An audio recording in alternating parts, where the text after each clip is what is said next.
Em menos de um mês, um homem ousou fazer o que gerações de papas não fizeram, ou não puderam fazer. Ele não chegou com trovões ou fúria, sem relâmpagos, sem condenações grandiosas. Apenas com uma determinação silenciosa, inabalável, e uma série de decisões tão inesperadas, tão descaradamente humanas, que deixaram até os mais experientes oficiais do Vaticano sem palavras. Estamos falando do Papa Leão XIV, o homem que não está apenas liderando a Igreja Católica, mas a transformando de dentro para fora. E à medida que as notícias de suas reformas se espalham, a pergunta que ecoa desde as paredes das catedrais até às mesas de jantar é impossível de ignorar. Será este o começo de uma nova igreja? Se você sente que passou a vida inteira esperando por uma mudança real, não apenas em palavras, mas em ações, então continue assistindo. Porque o que o Papa Leão XIV já fez pode ser o começo de algo verdadeiramente histórico. Vamos começar com a primeira reforma, aquela que já está chamando atenção em todos os continentes. Reforma de Membayun. A procissão descalça foi o tipo de decreto que ninguém esperava. Todo bispo da Igreja Católica, desde arcebispos metropolitanos em Roma até bispos missionários no Congo, deve participar de uma procissão pública descalço todos os anos, sem exceções, sem substituições, não em basílicas polidas, não atrás de cordões de veludo, mas nas ruas. A regra é simples. A procissão deve acontecer em um local onde a dor da vida seja visível, onde pessoas dormem debaixo de pontes, mendigam em mercados, lutam em silêncio. Alguns bispos ficaram atônitos, outros protestaram, mas o Papa Leão não vacilou. Ele os lembrou de sua própria história e daquele momento inesquecível, décadas atrás, em que tirou os sapatos para caminhar ao lado de um menino chorando em uma vila peruana. Ele sangrou, ficou com bolhas, mas foi transformado. E agora, ele quer que os líderes da igreja se lembrem de que não se pode servir aos pobres de cima de um pedestal. Você precisa descer, disse ele, não para ter pena deles, mas para estar com eles. A reforma causou ondas de choque no episcopado. Bispos acostumados a vestes personalizadas e carros com motorista de repente se viram diante da perspectiva de ajoelhar-se em calçadas quebradas, andar entre viciados e órfãos, sentir na própria pele a dor do mundo. Alguns acharam humilhante, outros acharam sagrado. Mas, para muitos católicos, assistindo dos bancos das igrejas e das margens da sociedade, isso foi algo completamente diferente. Esperança. Reforma 2. Abrindo os jardins do Vaticano para os sem-teto. Durante séculos, os jardins do Vaticano permaneceram fechados ao público, um paraíso escondido por trás de muros e protocolos, reservado para a elite da Igreja. Isso mudou da noite para o dia. O Papa Leão XIV ordenou que uma parte dos jardins fosse permanentemente aberta para os sem-teto, todas as noites. Sem campanha publicitária, sem grande anúncio, apenas feito, de maneira silenciosa e decidida. Agora, à sombra de Michelangelo e da Basílica de São Pedro, dezenas de homens e mulheres que costumavam dormir nas ruas frias estão encontrando descanso entre as rosas. Alguns disseram que era impensável. E se danificarem o local? E se trouxerem crime? Mas a resposta do Papa Leão foi incisiva. E se trouxerem Cristo? Porque ao abrir um espaço sagrado para os esquecidos, começamos a ver santidade onde o mundo vê desperdício.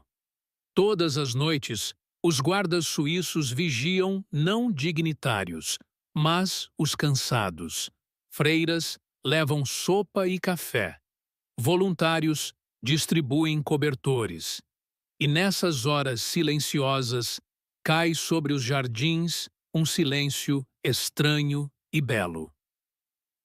O Vaticano, antes chamado de o menor país do mundo, está se tornando o maior abrigo de Roma.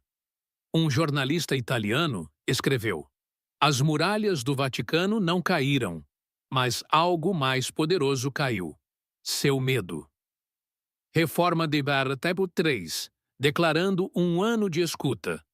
Essa pode ser a reforma mais ousada até agora, e para alguns, a mais desconcertante.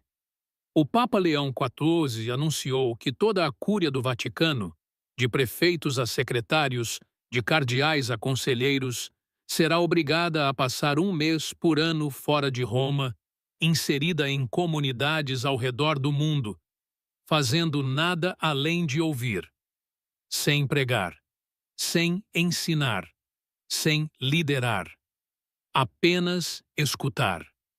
Eles devem ir sem vestes, sem títulos, sem declarações prontas. Sentar com mães solteiras em Manila, comer com trabalhadores rurais nos campos da Espanha, ouvir as perguntas de adolescentes na Argentina, caminhar por prisões na Nigéria e depois retornar ao Vaticano, não com políticas, mas com histórias. Ele chamou isso de Ano dos Ouvidos, não apenas uma metáfora, mas uma ordem. Largue o microfone, pegue uma cadeira, sente-se, cale-se e escute. O objetivo? Lembrar aqueles que governam a igreja que governar não significa nada sem compreensão, e que a igreja deve escutar antes de falar. A reação já está sendo intensa. Alguns funcionários estão acolhendo a mudança com alegria. Outros? Resistência silenciosa. Um cardeal anônimo foi citado dizendo: "Não somos turistas. Esse não é nosso papel." Mas o Papa Leão respondeu com simplicidade: "Então talvez tenhamos esquecido qual é o nosso papel." 3 reformas. Uma mensagem.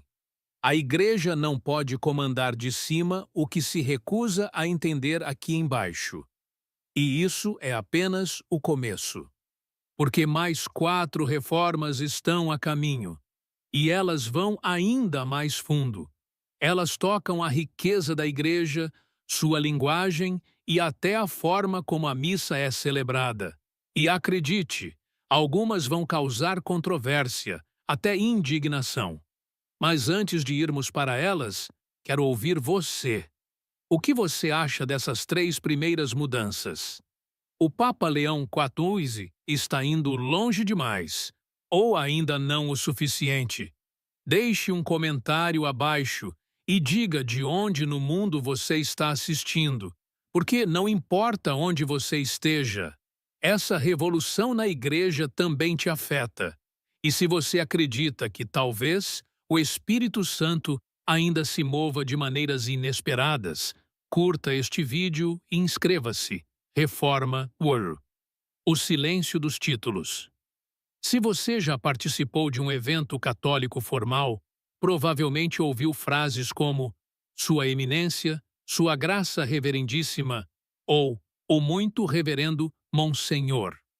Títulos que soam com majestade e séculos de tradição. O Papa Leão XIV declarou o fim de todos os títulos eclesiásticos honorários no uso cotidiano, com efeito imediato.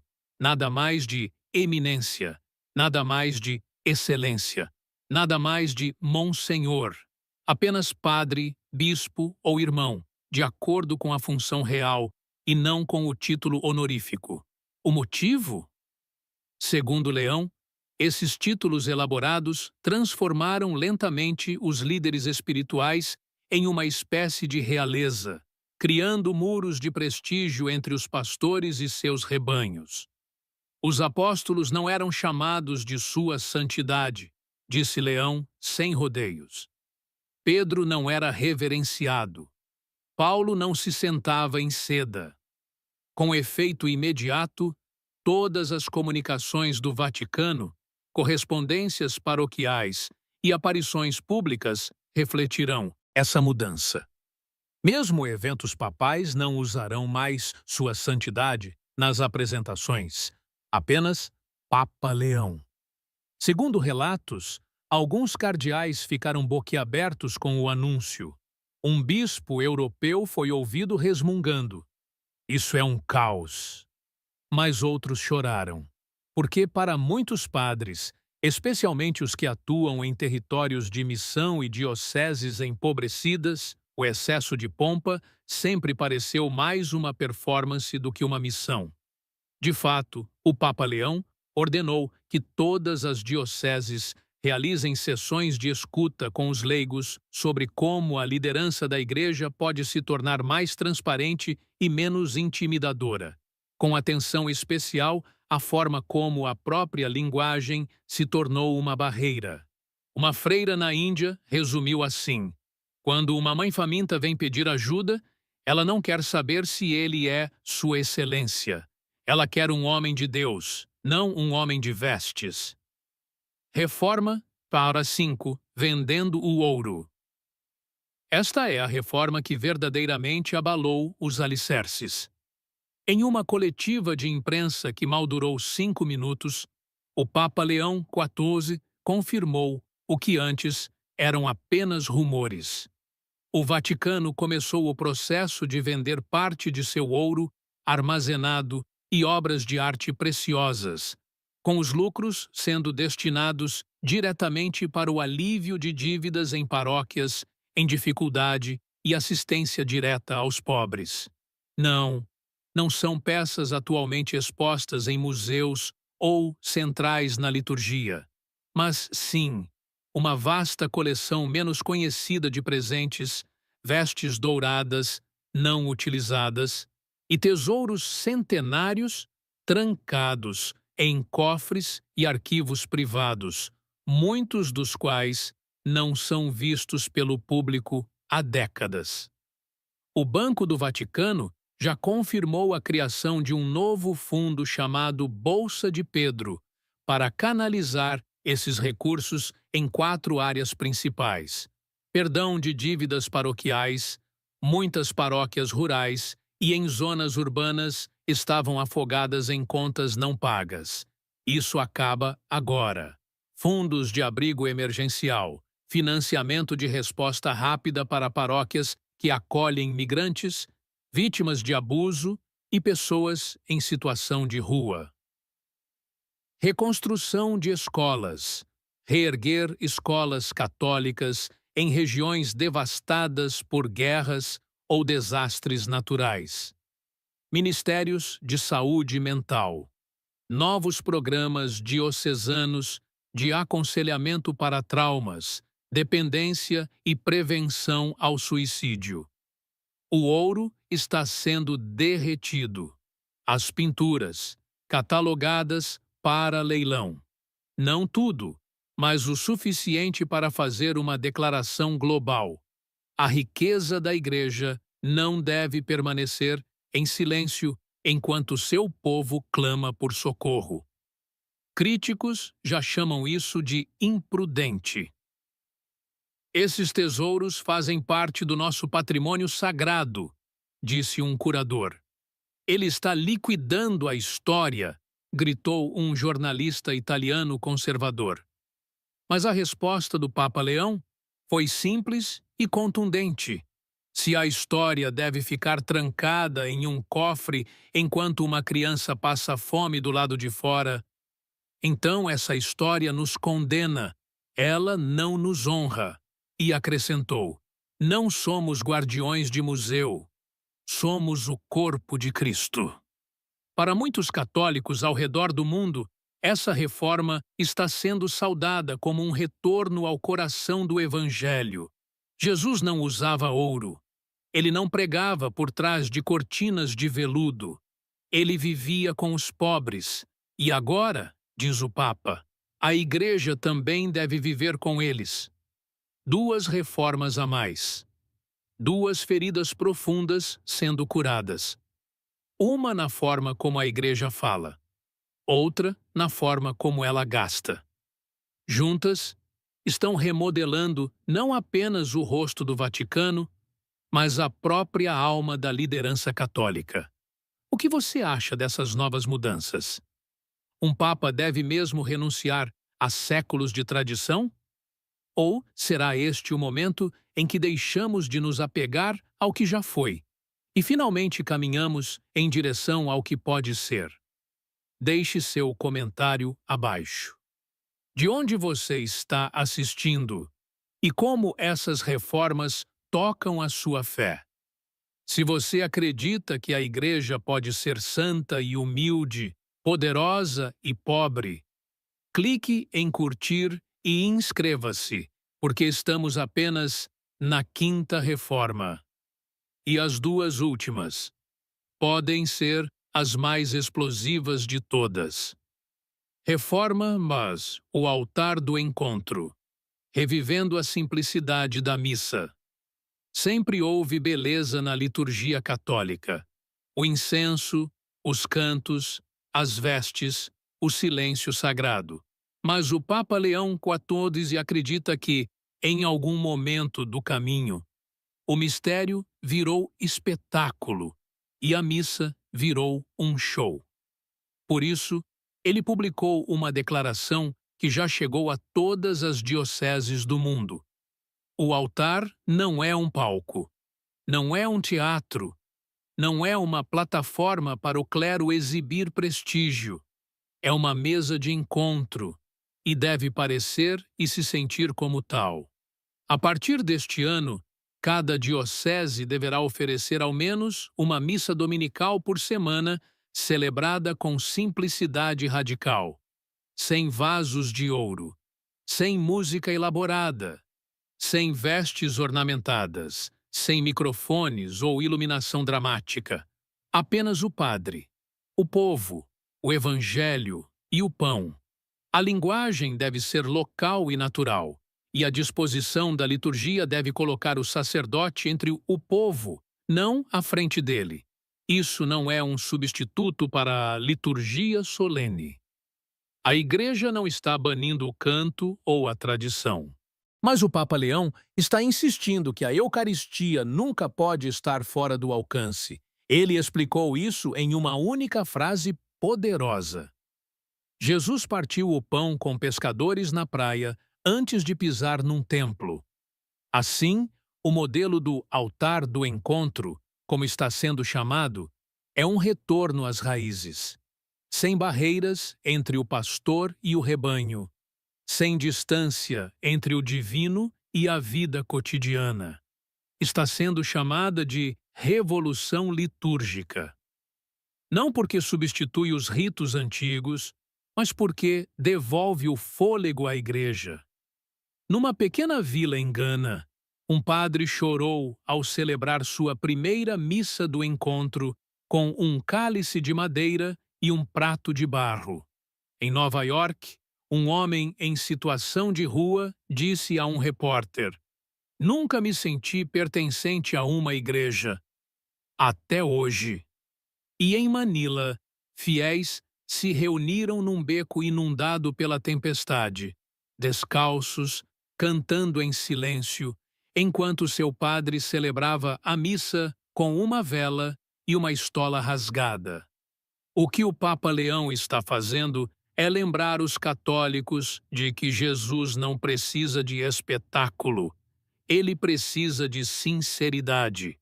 Que os momentos mais sagrados muitas vezes são os mais simples, e que talvez, só talvez, ele nunca tenha saído das ruas. Reforma Nefampró 7, a Escola do Pastor, repensando a formação dos padres. Essa reforma final pode ser a mais pessoal para o Papa Leão XIV. Porque antes de ser Papa, antes de ser bispo, Antes mesmo de ser Padre Roberto, ele foi um seminarista à beira de desistir. Por quê? Porque o que ele viu no seminário, muitas vezes, não era formação para a compaixão, mas para o controle. Não para a vulnerabilidade, mas para o poder. Não para o serviço, mas para o status.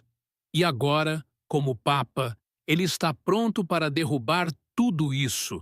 Em um dos discursos mais contundentes até agora, o Papa Leão anunciou a criação de uma nova iniciativa global chamada Escola do Pastor, uma reestruturação completa da formação sacerdotal. Aqui está o que isso significa: tempo obrigatório nas margens. Todo seminarista, não importa onde estude, agora deve passar pelo menos 6 meses vivendo e servindo em condições de extrema pobreza, seja em campos de refugiados, abrigos urbanos ou missões rurais. O objetivo: garantir que nenhum homem se torne padre sem antes compreender profundamente o povo ao qual foi chamado a servir. Avaliação emocional e psicológica. O Papa está exigindo uma triagem mais profunda e acompanhamento psicológico contínuo durante a formação. Não para desqualificar os que enfrentam lutas, mas para apoiá-los, para curá-los. Porque a Igreja já não pode mais permitir líderes que carregam traumas não examinados, raiva escondida ou orgulho disfarçado de virtude. Formação compartilhada com mulheres. Pela primeira vez, seminaristas serão formados em ambientes compartilhados com mulheres líderes leigas, teólogas e diretoras espirituais. Não para ordená-las, mas para ouvi-las, aprender com elas e crescer ao lado da outra metade do corpo de Cristo. Habilidades pastorais. Antes da filosofia. Agora, todo seminarista deve demonstrar habilidade pastoral prática antes de prosseguir para a formação teológica.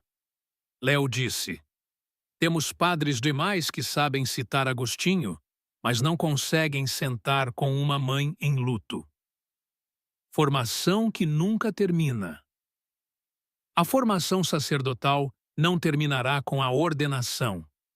Um programa vitalício de mentoria e prestação de contas será obrigatório para que os padres estejam sempre aprendendo, sempre amadurecendo, sempre sendo acompanhados pastoralmente. A reação explosiva. Alguns seminários já estão implementando as mudanças com alegria. Outros, especialmente em instituições mais antigas na Europa e América Latina, estão resistindo, chamando isso de um insulto à tradição. Mas o Papa Léo, mais uma vez, permanece inabalável. Um homem que não pode sofrer com o povo, disse ele, nunca deveria falar em nome de Deus. Essas não são palavras escritas em um escritório empoeirado no Vaticano. São os gritos de um homem que sangrou descalço pelos Andes, que dormiu no chão em Lima, que viu uma criança morrer em seus braços antes mesmo de pregar sua primeira homilia. Ele não está pedindo padres mais fracos, está pedindo pastores mais fortes. E isso, talvez mais do que qualquer outra reforma, mostra a visão de Léo. Uma igreja liderada não por estudiosos em torres, mas por curadores feridos, homens que amam profundamente, lideram com humildade e vivem entre o povo, não acima dele. Agora já vimos todas, as 7 reformas do Papa Leão XIV. A procissão descalça, o abrigo nos jardins do Vaticano, o ano da escuta, o fim dos títulos eclesiásticos, a venda das riquezas armazenadas do Vaticano, o altar do encontro, a escola dos pastores, 7 mudanças. 7 movimentos ousados que desafiam a forma como vemos a igreja, como adoramos, como lideramos e como amamos. Mas não se engane, isso não se trata apenas de políticas. É sobre uma postura, uma nova maneira de ser. E talvez não seja nova coisa alguma. Talvez seja apenas a igreja se lembrando de quem ela sempre foi chamada a ser. Agora é a sua vez de falar. Qual dessas reformas mais te surpreendeu? Qual te dá esperança ou levanta questões? Deixe um comentário abaixo e me diga o que você pensa. Diga de onde no mundo você está assistindo isso. Porque o que está acontecendo em Roma está tocando corações em todos os cantos do globo. E se você acredita, mesmo que por um segundo, que a igreja pode mudar, que o espírito ainda pode se mover, que talvez isso seja mais do que política, talvez seja uma santa ruptura. Então curta este vídeo, inscreva-se e compartilhe com alguém que precisa de esperança neste momento. Porque a revolução não está chegando. Ela já chegou e está caminhando descalça pelas portas da igreja.